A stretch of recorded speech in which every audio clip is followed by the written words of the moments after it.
the possibility. It also highlights, as Freud notes, how we constantly filter the world through self-reference. Oh, We compare what we see and hear about strangers with our own experiences, our own selves. And that naturally stirs up our own personal complexes, our hidden stuff. Deja vu might be one manifestation of that. Hashtag the broader implications.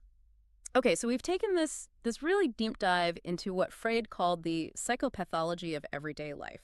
For everyone listening, what's the biggest takeaway here, the most actionable insight from all this? I think perhaps the greatest insight is just how indistinct that border really is between what we consider normal and abnormal. The line is blurry. Very blurry. These faulty actions, these slips and errors, they demonstrate that, in a way, we're all slightly nervous, as Freud put it. We all have these unconscious processes going on. So these aren't necessarily signs of illness. Not necessarily at all. They offer this precious, though often disguised, window into the normal workings of the unconscious mind. They aren't just flaws or mistakes to be dismissed. They're more like clues. Clues, or compromise formations, as we mentioned. Ways that repressed thoughts and feelings find some kind of expression, often quite cleverly. And understanding this, how does that help us?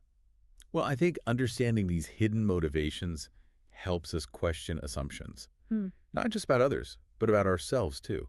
Why did I forget that? Why did I say that? Why did I do that clumsy thing? Adds a layer of self-reflection. Exactly. It encourages a kind of critical thinking about our own behavior and motivations. And in a world just overloaded with information, being able to question assumptions, consider different viewpoints, including challenging our own internal narratives, that's a really valuable skill, isn't it? Absolutely. It pushes us to look beyond just the surface explanation, the obvious excuse, Mhm. and to appreciate that even the smallest mistake could actually be a pretty complex message just waiting to be deciphered. If we're willing to look. Hmm. Hashtag tag outro. Wow. What an incredible journey, really, into the depths of our everyday mistakes. It really is fascinating territory. From forgetting names and words to, slips of the tongue, clumsy actions, it seems pretty clear that our unconscious mind is constantly trying to communicate. Often in surprisingly witty or sometimes quite poignant ways. Yeah.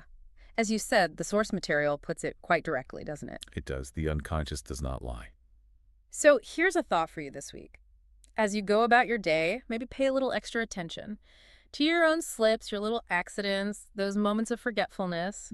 Notice them. Just notice them Mhm. and ask yourself, what truths might my unconscious be trying to tell me? Something I've maybe been overlooking. What message might be hiding there, right in plain sight, just waiting for, well, a deeper dive? Fascinating question to ponder. Thank you so much for joining us on the deep dive today. We really hope this exploration has given you a fresh lens, a new way to look at your own mind, and maybe the world around you too.